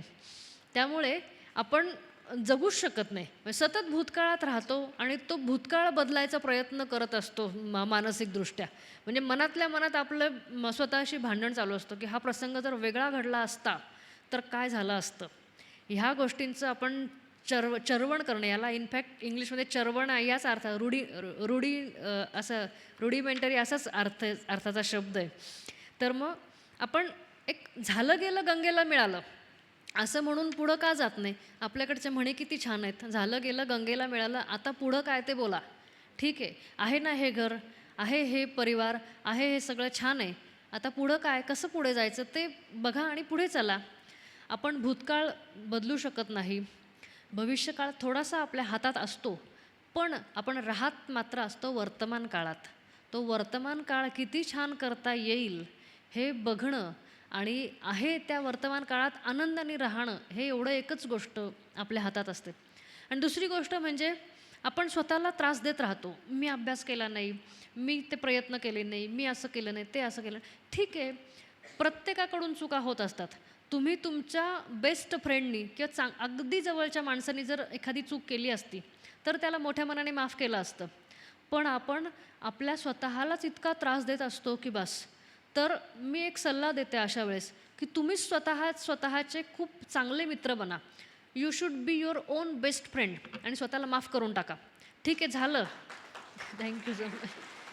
चला, तुमच्याकडून चूक झाली, ओके, एक चूक मान्य. आता पुढं काय करायचं बोला. स्वतःला माफ करण्या इतकं चांगलं औषध कोणतंच नाही आहे, म्हणजे मानसशास्त्रामध्ये तरी. हे मी सांगत असते अनेक वेळा. त्यानंतर अनेक वेळा मी बघते की सतत तक्रारी करत राहणं. सगळं छान असतं, काही प्रॉब्लेम नाही, पण तरी पण मला आणखी चांगली नोकरी मिळायला पाहिजे होती, मला आणखीन पैसे मिळायला पाहिजे होते, मग त्याच्याकडे ही गाडी आहे, मला अजून ही गाडी पाहिजे होती, मला अजून ते पाहिजे होतं. मी तर महाबळेश्वरलाच फिरायला गेले, तो तर लंडनला फिरायला गेला. हे कशासाठी हे तक्रार किंवा हे कशासाठी तक्रारी करायच्या. जे आहेत ते छान मानून घे ना. किंवा कितीही चांगला स्वयंपाक झाला, घरातल्यांच्या तोंडून छान झालं असं येतच नाही कधी, पण मीठ मात्र जास्त झालं किंवा कमी झालं. आज जास्त झालं बरं का, की आज कमी झालं बरं का, हे मात्र लगेच दिसतं. ह्याचं कारण आहे, ह्याचं मी तुम्हाला कोणालाही दोष देत नाही आहे. ह्याचं कारण आपला मेंदू हा वाईट गोष्टी पटकन टिपण्यासाठी तयार झालेला आहे. हे उत्क्रांतीचं तत्त्व आहे. आपल्याला पटकन वाईट गोष्टी दिसतात चांगल्या गोष्टी दिसण्यापेक्षा. याचं कारण माणूस जेव्हा आदिम काळात होता तेव्हा त्याला धोका ओळखणं हे पहिलं कर्तव्य होतं. नाहीतर त्याचा ताबडतोब मृत्यूच झाला असता आणि अशा प्रकारे माणसाची जातच संपली असती. त्यामुळे धोका बघणं हे माणसाच्या मेंदूचं आद्य कर्तव्य आहे. पण आता आपण कितीतरी पुढे आलो आहे त्याच्या. पण आपण आपल्या मेंदूला हे ट्रेन करायला पाहिजे की ही प्रवृत्ती आहे. त्यामुळे ही सवय आपल्याला होऊ न देणं ही खूप महत्त्वाची गोष्ट आहे. एक 7-8 दिवसांचा एक प्रयोग करून बघा की मी तक्रार करणार नाही. काय असेल ते छान मानून घेईल. ठीक आहे, आज काय स्वयंपाक नाही जमला, नाही जमला. नाही वेळेवर कुठेतरी पोहोचता आलं, ठीक आहे, काही प्रॉब्लेम नाही. नाही मला माझ्या आवडीचा कपडा सापडला, काही हरकत नाही. नाही मला एखादं काम वेळेवर होऊन मिळालं, ठीक आहे, काहीतरी प्रॉब्लेम असेल समोरच्याला. हे समजून घेऊन जेव्हा आपण वागायला सुरुवात करतो, तक्रारी कमी करतो, तेव्हा आपल्यालाच लक्षात येतं की अरे तक्रारी करून आपल्याला त्रास होत होता, समोरच्याचं काही जात नाही. त्यामुळे आपल्याला स्वतःला छान राहायचं असेल, आनंदी राहायचं असेल, तर आपण तक्रारी कमी करणं हे आनंदाचं निधान आहे. ही गोष्ट. आता चौथा एक मुद्दा असा की असं झालं असतं तर, तसं झालं असतं तर, हा विचार करणं हे खूप अवघड आहे. म्हणजे जर मी लवकर आलो असतो तर, किंवा मला ट्रॅफिक नसती लागली तर मी लवकर पोचलो असतो, किंवा जर मला चांगले मार्क मिळाले असते तर आज मी कोणत्यातरी मोठ्या कॉलेजमध्ये असले असते, किंवा काहीतरी असं अनेक अनेक गोष्टी. पण हा विचार करा ना तुम्ही की जर तरचा विचार करून परिस्थिती बदलणार आहे का? किंवा आत्ता माझ्या हातात काय आहे? आत्ता माझ्या हातात जे काय आहे ते बेस्ट ऑफ द बेस्ट आपण करू ना. तेव्हा जे काय बेस्ट करण्यासारखं होतं ते मी तेव्हा केलं, म्हणून तर आपण इथपर्यंत आलो आहे ना. त्यामुळे जर तरचा विचार करून, म्हणजे अगदी नवरा बायको तर इतके वेळा भांडणं घेऊन येतात जर तरचा, की म्हणजे आपण जे म्हणतो ना बाजारातून भटभटणीला मारी, तो प्रकार होतो. आणि इतके भांडण असतात जर तरचे. आणि मी तर विचार करते अरे प्रत्यक्षात ती गोष्ट झाली का, घडली का? नाही, घडली तर काही नसतं, काही घडलेलं नसतं. पण हे उगाचच, म्हणजे तू असं केलं असतं तर तसं झालं असतं, त्याला तसं म्हटली असती तर तसं झालं असतं, तू त्याला तसंच का बरं म्हटली, मग तिने तसंच केलं असतं तर काय? अरे ह्याला काहीच अर्थ नाही ना. तर जर तरच्या विचारांमध्ये न अडकता, ठीक आहे, जे झालं ते झालं, आता काय करू शकतो हे बोला, विचार करा, चांगल्यातल्या चांगल्या कृती निवडा आणि पुढे चालायला लागा. साधी गोष्ट आहे. आणखी ह्याच्याच एक छोटासा सब टाईप आहे यातला, की स्वतःला कमनशिबी समजणं, किंवा कोणता पण काहीही वाईट गोष्ट झाली की स्वतःला व्हिक्टीम समजणं, व्हिक्टीम मेंटॅलिटी. हे सगळं झालं त्याच्यामुळे मला इतका त्रास झाला, किंवा माझी रात्रीची झोप मोडली, किंवा मला नीट जेवण झालं नाही त्याच्यामुळे माझं असं झालं, म्हणजे मला चांगला चपला नाही, मला चांगले शूज नाही, हे असं सगळं मला व्हिक्टीम मेंटॅलिटीमध्ये का बरं जाताय तुम्ही? ठीक आहे, तुमच्यापेक्षा तुम्हाला चप्पल नाही, एखाद्याला पाय नसतो, त्याच्याकडे बघा ना तुम्ही. तर व्हिक्टीम मेंटॅलिटी, स्वतःला कमनशिबी समजणं हे प्लीज सोडून द्या. त्यामुळे मी आता काय करू शकतो, काय प्रयत्न करू शकतो, आहे त्या गोष्टीत आणखी चांगलं काय करू शकतो, हे बघणं ही खूप महत्त्वाची गोष्ट आहे. आणि आणखी एक पॅटर्न, म्हणजे वागण्याची आणि बोलण्याची पद्धत मी बघत असते, ती म्हणजे भिडस्तपणा करणं. आपल्याकडे भिडस्तपणा या सवयीला किंवा या स्वभावाला एक स्वभावाचा भागच म्हटला जातो, की मी फार भिडस्त आहे, मी काही बोलत नाही किंवा काय. तर मग कुठपर्यंत भिडस्त राहायला पाहिजे? की कुणीतरी तुमची सीमारेषा ओलांडतं आहे, कुणीतरी तुम्हाला सतत त्रास देतं आहे, एकदा झालं, दोनदा झालं, चारदा झालं, तुमच्याकडून जास्तीचं काम करून घेतं आहे, किंवा तुम्हाला तुमच्याकडून काहीतरी अवास्तव अपेक्षा होत आहेत, किंवा तुम्हाला सतत काहीतरी टोमणे मारतायत, किंवा तुम्हाला आणखीन आवडत नाही तुम्हाला, ते तुम्हाला सतत बोलतायत, किंवा आणखी पण काहीतरी, की तुम्हाला लक्षात येतं की एकदा झालं ठीक आहे, दोनदा झालं ठीक नाही आहे, पण तरी तुम्ही सहन करताय. किती वेळ सहन करणार? तुम्ही भिडस्तपणा सोडायला पाहिजे आणि एकदा का होईना त्या समोरच्या व्यक्तीला जाणीव करून दिली पाहिजे की बाबा रे किंवा बाई गं, हे तू बोललाय ठीक आहे, पण मला मात्र हे आवडलेलं नाही आहे, कृपया पुढच्या वेळेस असं वागू नकोस. पण आणि त्याचे परिणाम मात्र वाईट होतील, किंवा चांगले होणार नाहीत, किंवा मला हे आवडत नाही, बस इतकं सांगितलं ना तर तुमचे अनेक प्रश्न मिटतील, अनेक काळज्या मिटतील. या गोष्टी जर केल्या तर मला असं वाटतं खरंच रिलेशनशिपमध्ये खूप खूप चांगले संबंध निर्माण होतात, रिलेशनशिप सुधारतात, मोकळेपणा निर्माण होतो, संवाद वाढायला लागतो आणि अनेक गोष्टी सोप्या होतात. तर हे अशा या 4-5 गोष्टी होत्या. तर पुन्हा मी रिपीट करते कारण ह्या थोड्याशा महत्त्वाच्या आहेत, की पहिलं म्हणजे कितीही मिळालं तरी समाधान न वाटणं, असमाधानी राहणं. दुसरं म्हणजे भूतकाळाचा विचार करून सतत आत्मक्लेश करत राहणं. तिसरं म्हणजे तक्रारी करत राहणं. चौथं म्हणजे सतत जर तरच्याच काळामध्ये राहणं. पाचवा म्हणजे स्वतःला कमनशिबी समजणं. सहावा भिडस्तपणा सोडता न येणं. या सगळ्या गोष्टी आहेत. शेवटी एकच जाताना सांगू इच्छिते, की कोणत्याही गोष्टीमुळे आपल्याला जर असं वाटतं, की आपल्याला त्रास होतोय, तर खरं म्हणजे तो त्रास त्या गोष्टीमुळे होत नसून त्या गोष्टीचा आपण काय अर्थ लावतो, या गोष्टीमुळे आपल्याला त्रास होत असतो. आणि या एकाच प्रिन्सिपलवरती आत्ता मागच्या 50 वर्षाचं मानसशास्त्र हे बेतलेलं आहे. याला थेअरी ऑफ हे म्हणतात, विवेकवाद म्हणतात. तर तो अल्बर्ट एलिस आणि अनेक बुद्धिप्रामाण्यवादी लोकांनी हेच सांगितलेलं आहे, की कोणती पण घटना घडली, की ती घटना तुम्हाला परिणाम नाही करत, तर त्या घटनेकडे तुम्ही कसं बघताय, त्या अ, त्या बघण्याकडे, त्या दृष्टिकोनामुळे तुम्ही स्वतःला त्रास करून घेताय, तुम्हाला आनंद वाटतोय की तुम्हाला काय वाटतंय, हे सगळं घडत असतं. त्यामुळे पुन्हा पुन्हा स्वतःला तपासून बघा, स्वतःच्या विचारांना तपासून बघा, की मला त्रास होतोय का, की मी उगाच त्रास करून घेतोय, की ती गोष्ट खरोखर त्रासदायक आहे का. असं थोडंसं बघितलं तर आपलं आयुष्य रोजचं जगणं खरंच खूप सोपं होईल आणि सुंदर होईल, याची मला आशा वाटते. आणि थोडक्यात सांगायची गोष्ट ही, की म्हणजे योग्य आहार, योग्य विचार, योग्य सवयी, योग्य झोप आणि ताणतणावाचं व्यवस्थापन ही अ, ही निरोगी आयुष्याची 5 सूत्र आहेत. त्यामुळे आपण रोज काय खातो यावर आपलं शरीर तयार होतं. एकदाच तुम्ही काहीतरी खाल्लं आहे, हे खूप हेल्दी आणि तुम्ही छान झालात असं होत नाही. वर्षानुवर्षाची ती गोष्ट आहे. आणि त्याचबरोबर तुम्ही रोज कसा विचार करताय किंवा सभोवतालच्या घटनांकडे कसं बघताय, त्यावरून तुमचं व्यक्तिमत्व घडत असतं आणि आपलं आयुष्य घडतं किंवा बिघडतं, दोन्ही गोष्टी एक. त्यामुळे मी शेवटी एकच गोष्ट सांगते आणि थांबते. ती म्हणजे शरीराला योग्य अन्न द्या आणि मनाला योग्य विचार द्या. जाणावे योग्य आहारा-विहारा आणि सात्विकतेने करावी मार्गक्रमणा. एवढं सांगते आणि माझं व्याख्यान थांबवते. धन्यवाद.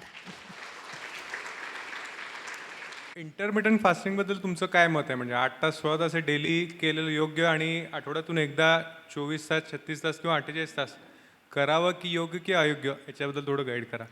कोणता पण डाएट कुणासाठीही योग्य किंवा अयोग्य आहे असं डायरेक्टली सांगता येत नाही. हा प्रश्न तुम्ही विचारला, तो विचार म्हणजे तुम्ही एखादं औषध घेऊन आले माझ्याकडे, समजा क्रोसिन. क्रोसिन माझ्यासाठी योग्य की अयोग्य असं विचारणं झालं. म्हणजे तुम्हाला ताप आलेला आहे का? तुम्हाला काय आजार आहे किंवा काय प्रॉब्लेम आहे? त्याच्यावरती इंटरमिटंट फास्टिंग करावं की नाही करावं हा प्रश्न आहे. काही वेळा अनेकांना थोड्या थोड्या काळानंतर थोडं थोडं आहार घेणं गरजेचं असतं. त्यांनी तो जरूर घ्यावा. काहींना खरंच पोटाला विश्रांती देण्याची गरज असते, त्यांनी इंटरमिटंट फास्टिंग करावं. त्यामुळे प्रत्येकालाच प्रत्येक डाएट सूट होत नाही. त्यामुळे असं या प्रश्नाचं सरसकट असं उत्तर नाही आहे. त्यामुळे हे प्रश्न असा आहे की सरसकट उत्तर नाही. हे कुणी करावं आणि कुणी नाही करावं हे वैयक्तिक आहे. हेच आन्सर आहे त्याचं. थँक्यू. या विषयाचे प्रश्न जादा येणार आहेत मला कल्पना आहे, त्यामुळं इथं येणाऱ्यांनी प्रश्न नेमका आणि थोडक्यात विचारावा. आमच्या काळामध्ये इतक्या सगळ्या सुविधा नव्हत्या. आता सुविधा वाढलेल्या आहेत. पालक शिकलेले आहेत, ग्रॅज्युएट आहेत, मानसशास्त्राच्या पदव्या घेतलेल्या आहेत. पण मुलं आता ह्याच्या बाहेर गेले सगळी. एकंदरीत जर बघितलं तर वातावरण सगळं सारखं दिसतंय. कुणाचं कुणी ऐकत नाही आहे. सांगायला गेलं तर तुम्ही ग बसा, तुमचं बोलणं बंद करा, घरातसुद्धा आवाज असतो. मग असं का व्हायला मला जरा तुम्ही सांगा. कारण तुम्ही या याचा एज ग्रुपचं तुम्ही प्रतिनिधी आहात. याचं कारण आम्ही म्हणजे पुढे गेलेलो होता. याचं कारण एक इमोशनल इंटेलिजन्स ज्याला म्हणतो ते थोडासा कमी असतो. आणि चांगली गोष्ट ही आहे की इमोशनल इंटेलिजन्स हा वाढवता येतो, ही गोष्ट. पण प्रत्येक घराघरामध्ये असं हवं. एक्झॅक्टली. मी आता तुम्हाला काय सांगितलं म्हणतोय, खेड्यात की असू दे, शहरात असू दे. काय तुमचा अनुभव आहे जगदाळ साहेब? हे वाद घालणं किंवा तुम्ही गप्प बस असं म्हणण्यापेक्षा जो काय म्हणतोय ते शांतपणे ऐकून घे, नंतर तुला काय बोलायचं ते बोल. आता आपण थोडीशी चर्चा तशीच केली. किती वेळा सांगायचं ते? मग ते मग असं असेल तर त्या मुलाला बाजूला घेऊन काउन्सिलिंग करावं लागेल. कसं काउन्सिलिंग करायचं? किती काउन्सिलर नेमणार तुम्ही? फार मोठा प्रश्न, सामाजिक फार मोठा प्रश्न झाला आहे. सुधारणा खूप आहेत. आमच्या वेळी काही आता नव्हतं. आम्ही समाधानी आहोत. बरोबर. तुम्हाला सगळ्या गोष्टी ओठावर आहेत, फक्त त्या कशा पचवायच्या कळत नाहीत. हे पालक आता तेच झालेलं आहे. आम्ही इथे बसलो होतो सगळे सर आणि हे सगळं, तेव्हा आम्ही तेच म्हणलो आता जे पॅरेंट्स आहेत तरुण, त्यांची गोष्ट अशी होती की आम्ही आमच्या पालकांचं पण ऐकायचो, सासू सासऱ्यांचं पण ऐकायचो, आणि आता आम्ही आमच्या मुलांचं पण आम्हाला ऐकावं लागतंय. त्यामुळे थोडासा हा पॅरेंटिंगमधला पण दोष आहेच आहे. म्हणजे आपण ज्याला हेलिकॉप्टर पॅरेंटिंग म्हणतो की कोपऱ्यापर्यंत जाऊ नको, तू कोपऱ्यावर गेला तरी चप्पल घालून जा, किंवा कुठेही गेला तरी मला फोन कर, हे इतकं पॅरेंटिंग पण गरजेचं नाही. मग तोच मुलगा परत तुमच्या डोक्यावर बसणार. तुम्ही स्वातंत्र्य जेवढं द्याल तेवढंच तुम्हाला पण ते करावे तसे भरावे असं आहे. तुम्ही त्याला पहिल्यापासून शिस्तीत ठेवलं तर तो शिस्तीत राहणार, अशी गोष्ट आहे. पॅरेंटिंगचा इश्यू खूप मोठा आहे आणि हा पूर्णपणे वेगळा विषय आहे. नमस्कार मॅडम. नमस्कार. संस्कृतमध्ये एक सुंदर श्लोक आहे की अमात्रम नास्ती अक्षरम नास्ती मूलम वनौषधी. हां बरोबर. ज्याचा उल्लेख तुम्ही सुंदर केला, म्हणजे आहार विहार आणि विचार. हां. आता माझा प्रश्न असा आहे की सेलेरी, लेट्यूस, आईसबर्ग, ॲडोकोवा, ब्रोकोली ही फळं माझ्या भारतातली, माझ्या जमिनीतली, माझ्या प्रांतातली पिकणारी नाही आहेत. नाही पण अट्टास त्याचा आहे की आपल्या जेवणात ते असायला पाहिजे. आणि दुसरी गोष्ट अशी की आहाराशी मानसशास्त्राचा संबंध खूप मोठा आहे, म्हणजे तो विश्लेषित आहे. अल्बर्ट एलिसचा उल्लेख तुम्ही केलात. तर अरिबेटी आणि आमचा आहार, अरिबेटी आणि माझा प्रांत, याच्याशी काय तुम्ही सांगड घालू शकाल का? एक्झॅक्टली. हे म्हणजे इनफॅक्ट वेळेच्या अभावी मला एक तो मुद्दा राहिला. दुसऱ्या प्रश्नाचं उत्तर पहिल्यांदा देते. तो म्हणजे तुम्हाला माहिती आहे की तुम्हाला काय खायचं आहे. मी आता सांगितलं, समजा प्रोटीन भरपूर खायचं आहे, अमुक खायचं नाही, चिडचिड झाली की तुम्ही उठता आणि तुम्ही काय काकडी नाही खायला लागत, तुम्ही उठून पाणीपुरी खाता, नाही तर इकडे दत्त वगैरे त्यांची भेळ खायला याल चिडचिड झाल्यावर. तर तेव्हा तुमचा विवेक गेलेला असतो. तुमचा जर विवेक असेल तर तुम्ही म्हणाल की नाही ठीक आहे, माझी चिडचिड झाली आहे, मी 10 मिनटं शांत बसतो आणि मग ह्याच्यावर काय करणं गरजेचं आहे हे विचार करतो.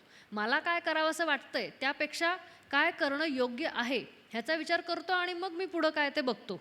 किंवा मला भूक लागली आहे, मला सकाळपासून काही मिळालं नाही, तर काय दिसतंय समोर त्याच्यापेक्षा काय खाणं योग्य आहे हा विचार तुम्ही तेव्हा करू शकता का, हे गोष्ट इथे येते विवेक ह्याच्यामध्ये. आणि आरिबीटीचं पण हे इथेच आहे की काय करू शकतो तुम्ही. हे दोन्ही एकत्रच आहे. म्हणजे खरं म्हणजे तुम्हाला योग्य आहार घेणं म्हणजे आणि आहेत तुम्हाला जो प्रिस्क्राईब्ड डाएट आहे तो फॉलो करणं ही काही फार मोठी गोष्ट नाही आहे. जर तुम्हाला ते दिलं तर तुम्ही ते खाल. पण मुख्य गोष्ट ही काउन्सिलिंगची आहे. ते तसं का खायचं आहे, रोज तुम्ही तेवढंच अन्न का बरं खायचं आहे, रोज जर तुम्हाला तुमच्या जिभेला चोचले आहेत तर ते का नाही तेवढे पुरवायचे, रोज तेवढा व्यायाम का बरं करायचा आहे, कंटाळा आलेला असो, ऊन असो, पाऊस असो, हे असो, हे सगळं इथे विवेकवादच येतो. त्याच्यामुळे शिस्त, विवेकवाद आणि स्वतःच्या मनावर कंट्रोल करणं वगैरे हे सगळं इथे येतच ना. आत्मसंयम वगैरे हे सगळं इथेच आहे. आणि पहिला काय होता, याला एकच जोडून प्रश्न विचारतो. मानसशास्त्र आणि पाकशास्त्र यांचा काय संबंध आहे का?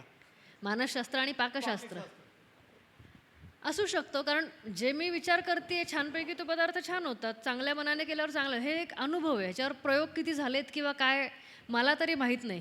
पण जो चांगल्या मनाने करतो आणि चांगल्या मनाने खाऊ घालतो तो पदार्थ आपल्याला चांगला लागतो किंवा तो बिघडत नाही. हे एक गोष्ट दिसून येते. हां, बाहेरच्या भाज्या. एक एक गोष्ट माझी जेव्हा ह्याची आहारशास्त्राची डिग्री झाली, तेव्हा मला एक प्रिन्सिपल कळलं आणि त्यामुळे मी खूप खूप म्हणजे खूपच खुश झाले. ती गोष्ट अशी होती, की आता मला माझ्या नावडीच्या भाज्या नाही खाल्ल्या तरी चालणार आहे. कारण तुम्हाला जर फक्त पालक नाही आवडत तर ठीक आहे, पालक नका खाऊ. उरलेले 5 भाज्या खा ना. जर तुम्हाला नाही केळ आवडत तर केळ नका खाऊ. उरलेले 10-15 फळं आहेत ते खा. याचा अर्थ असा की प्रत्येक भाजी, प्रत्येक आहारातला प्रत्येक घटक हा शेवटी जाऊन तुमच्या एलिमेंटल लेव्हलवरती येत असतो. त्यामुळे तुम्हाला तुमचं एम काय आहे की तो एलिमेंटल लेव्हलमधलं ते न्यूट्रियंट आहे ते तुमच्या शरीरामध्ये कसं येईल ते बघणं. मग तुम्ही ब्रोकोली खा, नाहीतर पालक खा, नाहीतर आणखीन काही पण खा. ही गोष्ट आहे. त्यामुळे त्याच भाज्या खायला पाहिजेत आणि तेच फार भारी असं काही नाही आहे. जे ज्या मातीमध्ये पिकतं, जे आपल्याला पचतं, जे आपल्याला आवडतं ते खायला पाहिजे.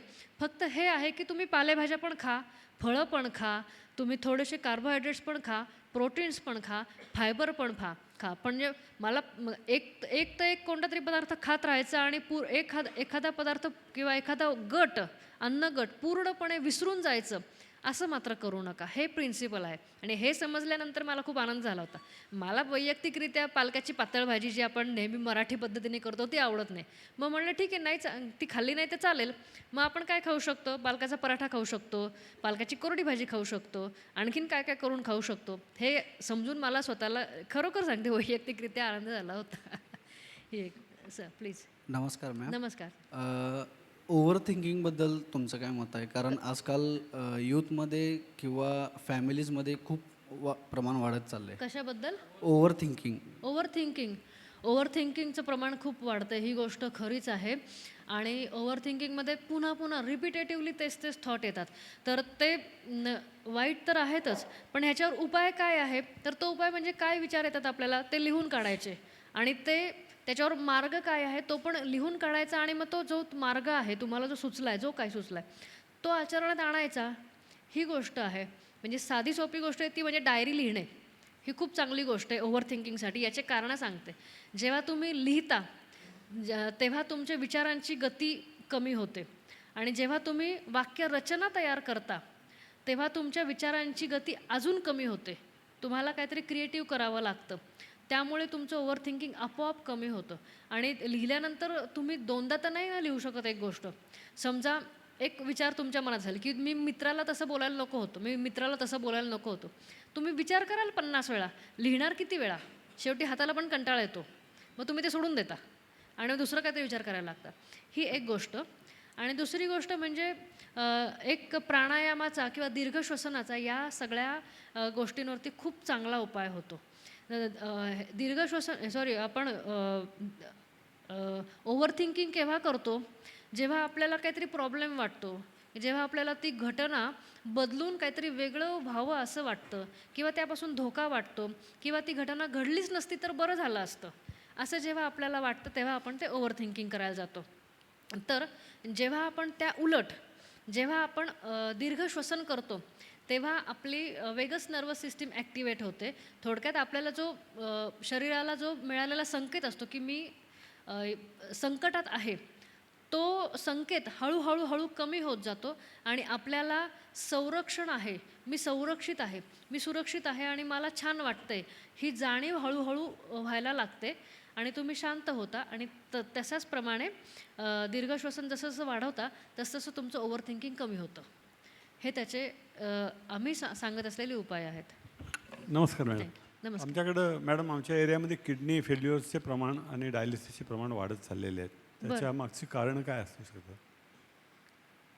कुठे वाढत चाललंय? आमच्या एरियामध्ये आमच्या कोल्हापूर डिस्ट्रिक्टमध्ये काही मातीमधले काही घटक,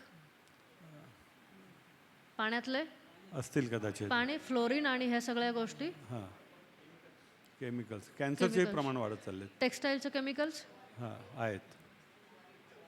जेवढे जास्त केमिकल्स, जे आपण न खाणारे केमिकल्स श्वसनावाटे किंवा पाण्याद्वारे पोटात जातात तेवढे ते किडनीला फिल्टर करावे लागतात आणि किडनीचे फिल्टर नाही तेवढे करता आले किंवा किडनी ते शेवटी अनैसर्गिक घटक आहेत. आपण अन्नाद्वारे न घेतले जाणारे ते किडनीला जर फिल्टर करावे लागत असतील तर किडनी फेल होऊ शक्यता आहे. औषधाची फवारणी सुद्धा खूप होते. पालक आहे, कोथिंबीर आहे त्याच्यावर आमच्या एरियामध्ये. काय होते? औषधांची Pesticide. फवारणी ते पण एक त्याच्यामुळे सुद्धा ते पण आहे सगळीकडेच आहे, आता कुठं नाही आहे. हे आहेत प्रमाण केमिकल्स जे खरोखर खायला नाही पाहिजे. हो, जे केमिकल्स खरंच आहारातून नाही खायला पाहिजे ते पोटात गेल्यानंतर दुसरं काय होणार मग? ते ते कारण उपाय म्हणजे भरपूर वेळा धुवून घेणे, गाळून घेणे, जे काही शक्य असेल ते करणे आणि ऑर्गॅनिक गोष्टी खाणे. मॅडम आपण आत्ता म्हणालात की आपण मधुमेहाचं प्रतिनिधित्व जगात करत आहोत.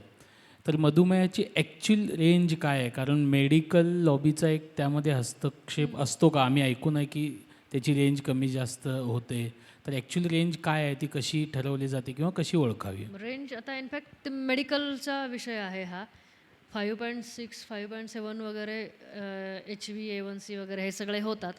तर खरं म्हणजे माझा विषय नाही, हा एखादा डॉक्टरच सांगू शकेल आणि मेडिकलमध्ये करतात की नाही हे पण डॉक्टरच सांगू शकेल.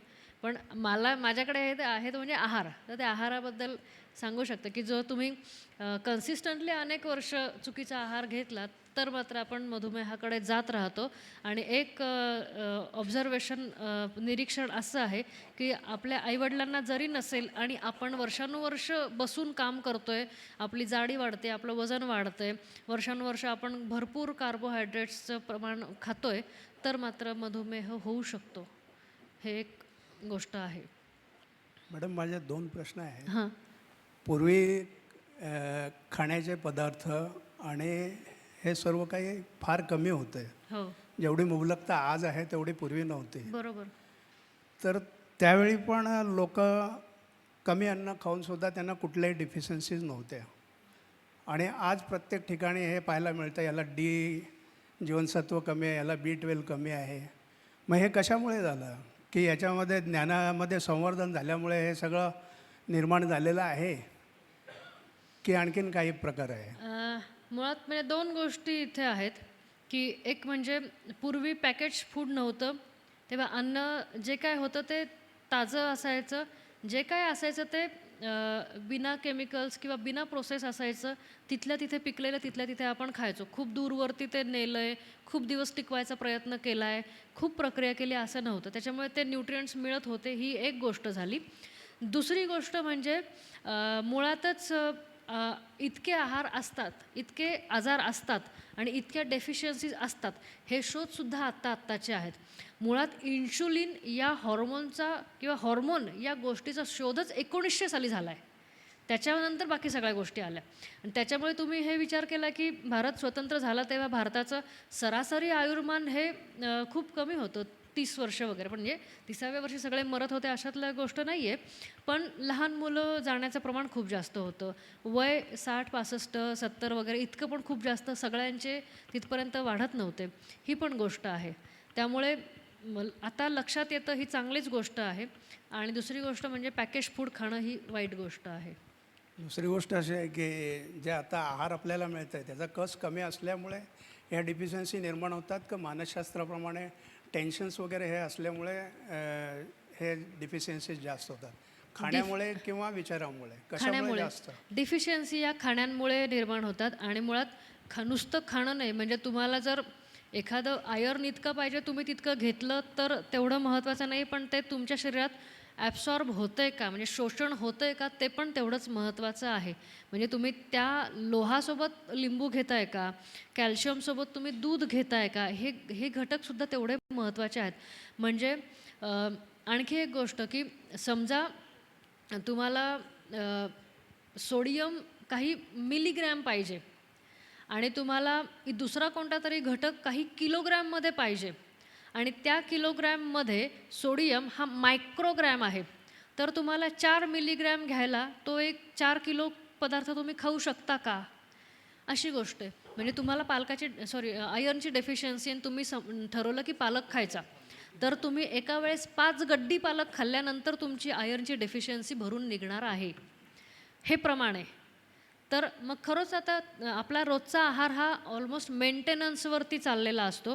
पण जर तुम्हाला डेफिशियन्सी निर्माण झाली असेल तर गोळ्या औषधं घेऊन ही डेफिशियन्सी पहिल्यांदा भरून काढणं हे काम आहे. त्याच्यानंतर तुम्ही मेंटेनन्सवर जाता. मग मेंटेनन्स हा तुमच्या आहारावरती मेंटेन होतो तुमचा, अशी गोष्ट आहे. नमस्ते मॅडम. नमस्कार. सर्वप्रथम मी मनोरंजन मंडळ आणि मराठा फाउंडेशन आणि रोटरी क्लब इचलकरंजी यांचं मी आभार मानतो की 10 दिवस आम्हाला जे हे व्याख्यान मालिका आम्हाला दिली दरवर्षी, त्याबद्दल मी रसिक श्रोत्यांच्या वतीनं मी या सर्वांचा आभार मानतो. तुमच्यासाठी माझा असा प्रश्न होता की आमच्या मित्रांची कट्ट्यावरची चर्चा, त्या कट्ट्यावरच्या चर्चेमध्ये 2 भाग आहेत. कोणी म्हणतं शाकाहारी चांगलं, कोणी म्हणतं मांसाहारी चांगलं. शाकाहारीचं समर्थन करणारे म्हणतात प्रोटीन मिळतं, कार्ब नसतं त्याला, आणि शाकाहारीचं समर्थन करणाऱ्याला विरोधात म्हटलं जातं की फळभाज्यांच्यावरती, पालेभाज्यांच्यावरती औषध फवारणी होते हरित क्रांती झाल्यामुळं. आणि मांसाहारीचं समर्थन करताना म्हणतात की त्यामध्ये प्रोटीन असतं, कार्बोहायड्रेट कमी असतं. तर ह्यामधला कोणता आहार चांगला, याचं जरा मार्गदर्शन करा. हा म्हणजे अनादी काळापासून चालत आलेला वाद आहे आणि तुम्ही मला या वादात ओढू नका. आणि प्रत्येकासाठी आहार हा आहेच. म्हणजे तुम्ही शाकाहारी असाल तर टोफू आणि इतर गोष्टी खाऊ शकता, पनीर खाऊ शकता. मांसाहारी असाल तर अंडी, चिकन आणि हे सगळं खाऊ शकता.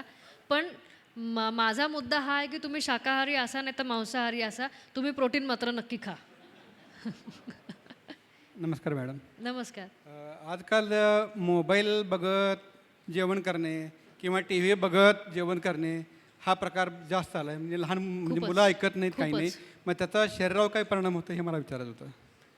शरीरावरती परिणाम असा होईल की तुम्ही काय खाताय हे तुम्हाला कळणारच नाही, ही एक गोष्ट. त्यानंतर आपण जे माइंडफुलनेस ज्याला म्हणतो की मी अन्न आपण खातो ते पहिल्यांदा आपण वास येतो आपल्याला, बाहेरून घरी येतो, हां अरे वा ही भाजी केली आहे वाटतं, माझ्या आवडीची भाजी आहे, तिथून बरं वाटतं पहिल्यांदी.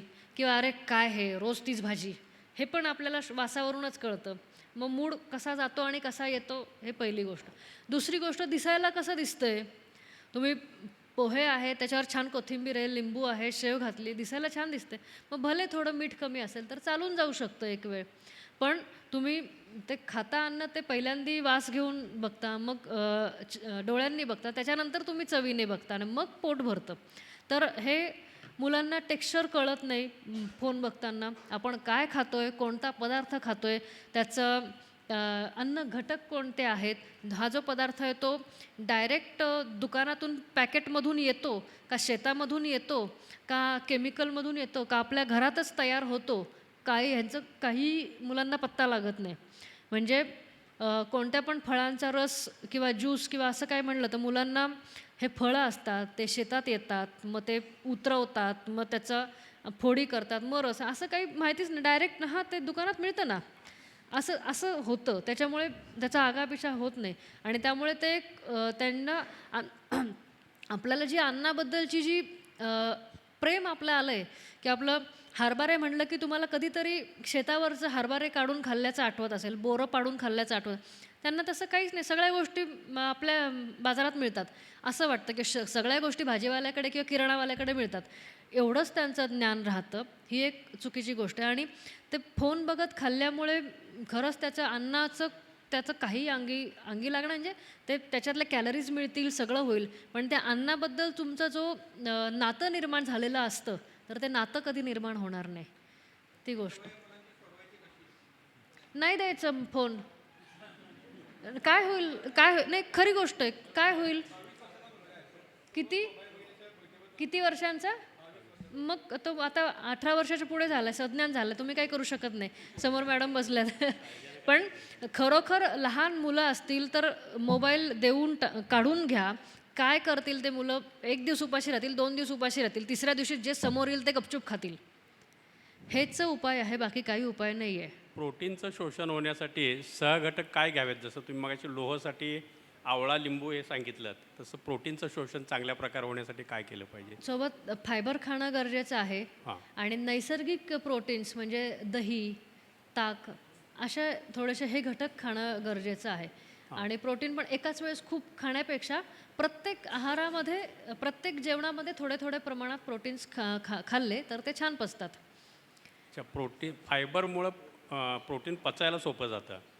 काय काय फायबरमुळं फायबर आणि एस्पेशली दही. हां हां हां. कारण दह्यामध्ये नैसर्गिक हे असतात ना, बॅक्टेरिया असतात ना, तर ते आणखीन पचायला मदत करतात. अच्छा, आणि पचणं म्हणजेच त्याचं शोषण होणं याचा अर्थ असा. हो हां हां. आणि जर ते पचन व्यवस्थित होत नसेल तर शोषण होत नाही. हो. ठीक. यानंतर एक शेवटचा प्रश्न घेऊया आणि थांबूया. मॅडम नमस्कार. नमस्कार. तुम्ही मगाशी सांगितले की घटना होणे न होणे आपल्या हातात नाही. बरोबर. घटना झाल्यानंतर आपण त्या गोष्टीकडे कसे बघतो आणि त्या घटनेचा त्रास न होता त्या विचारांचा आपल्याला त्रास होतो. बरोबर. त्याचं विश्लेषण थोडक्यात किंवा फॉर एक्झाम्पल काय सांगता येईल का? उदाहरण, त्या डिप्रेशन नावाच्या पुस्तकात लिहिलं आहे मी की पाऊस पडतो अवकाळी आणि एखादी आई छोट्या मुलाला घेऊन जात असते. त्या मुलाला शाळेला सोडायला किंवा काहीतरी ट्युशनला वगैरे कुठेतरी सोडवायला. छान युनिफॉर्म घातलेला असतो मुलांनी, शूज वगैरे असतात, नवीन कोरा ड्रेस, दप्तर वगैरे सगळं. आणि पाऊस आला. आईला काय वाटतं, अरे आता हा पाऊस आला तर हे तर कपडे भिजणार, हा चिखलात उड्या मारणार, शूज खराब होणार, असं म्हणून आई वैतागते. पण त्याच वेळेस तो मुलगा पटकन डबक्यात उडी मारतो आणि त्या पावसाची मजा घेतो. हे दोन वेगळे दृष्टिकोन झाले. इथेच हे येतं. धन्यवाद मॅडम. अजूनही आपले काही प्रश्न असतील तर मॅडम थोड्या वेळेसाठी इथं आहेत, आपण विचारू शकता. तुम्हीच सुरुवातीला म्हटल्याप्रमाणे एखादी चाणाक्षाई जसं मधाच्या बोटानंतर औषधाचं बोट चाखवते, तसंच या 9 दिवसाच्या मधाच्या बोटानंतर हा 10वा एक औषधाचा बोट तुम्ही चाखवलात. वेळात वेळ काढून या ठिकाणी आपण उपस्थित झालात. रोजचा आहार आणि रोजचे मानसशास्त्र याविषयी विश्लेषण केलं, त्याबद्दल तिन्ही संस्थांच्या वतीनं अत्यंत मनापासून आपला आभार या ठिकाणी व्यक्त करतो. Thank you so much. तसेच एकूणच या 10 दिवस चाललेल्या व्याख्यानमालेसाठी मी सुरुवातीलाच सर्वांचे आभार मानलेले आहेत. तरी देखील या व्याख्यानमालेसाठी अनेक ज्ञात अज्ञात लोकांचं सहकार्य आम्हाला मिळालेलं आहे. त्या सर्वांचे आभार या ठिकाणी, ऋण या ठिकाणी व्यक्त करतो. थांबतो. पुढं भेटूया मनोरंजन मंडळच्या, दगडूलाल मर्दा फाउंडेशन आणि रोटरीच्या अशाच एका नवीन उपक्रमामध्ये. सर्वांना शुभरात्री. धन्यवाद.